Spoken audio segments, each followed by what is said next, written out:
রোহিঙ্গা সংকটের ৮ বছর চললেও এখনও একজনকেও মিয়ানমার ফেরত পাঠাতে পারেনি বাংলাদেশ। এমন প্রেক্ষাপটে জাতিসংঘ মহাসচিব ও প্রধান উপদেষ্টার সফর ঘিরে নতুন করে স্বদেশে ফেরার স্বপ্ন বুনছেন রোহিঙ্গারা। বলছেন নিজ ভিটায় নিরাপদে ফেরার দাবি জানাবেন তারা। শরণার্থী ত্রাণ ও প্রত্যাবাসন কমিশনারও আশা করছেন গুরুত্বপূর্ণ এই সফরের মাধ্যমে রাখাইনে স্বস্তি ফিরবে, সেই সঙ্গে রোহিঙ্গাদেরও স্বদেশে ফেরার পথ সুগম হবে।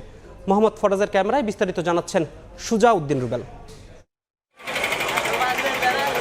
কক্সবাজারের উখিয়ার 18 নম্বর ক্যাম্পের বাসিন্দা মোহাম্মদ হারেস প্রাণ বাঁচাতে 2017 সালের 25শে আগস্ট 4 সন্তান নিয়ে আশ্রয় নেন বাংলাদেশে। ক্যাম্পে মানবতার দিন কাটালেও মিয়ানমারে তিনি ছিলেন রাজার হালে। জমি জমা তো বটেই, ছিল গোয়াল ভরা গরু, মহিষ, ছাগলও। হারেস এখন ফিরতে চান সেই জীবনে, চান নিজ ভিটায় ফিরতে।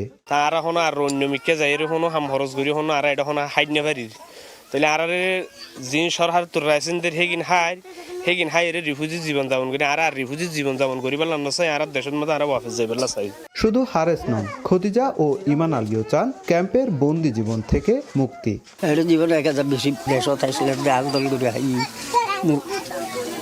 গুণা না গুণা আসছিল দিলে এটা আর বেশি দুঃখ রোদে ফুরির জ্বরে বিজির যখন এটা দিন হাড়ি দিয়ে জম। কক্সবাজারে এসব আশ্রয় শিবিরে বসবাস করছেন 13 লাখেরও বেশি রোহিঙ্গা। গত 8 বছরে তাদের একজনও মিয়ানমারে ফেরত পাঠানো যায়নি। তবে জাতিসংঘের মহাসচিব ও প্রধান উপদেষ্টার সফর ঘিরে নতুন করে আশার সঞ্চার তৈরি হয়েছে।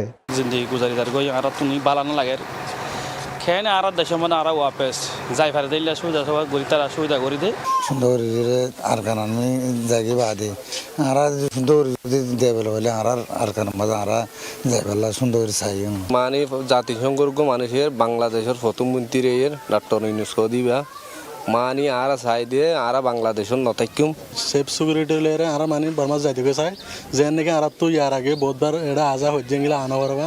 শরণার্থী ত্রাণ ও প্রত্যাবাসন কমিশনারের আশা গুরুত্বপূর্ণ এই সফর রাখাইনে স্বস্তি ফেরাবে, সেই সঙ্গে রোহিঙ্গাদের নিজ ভূমে ফেরাতে কার্যকর ভূমিকা রাখবে। দুইজনের উপস্থিতি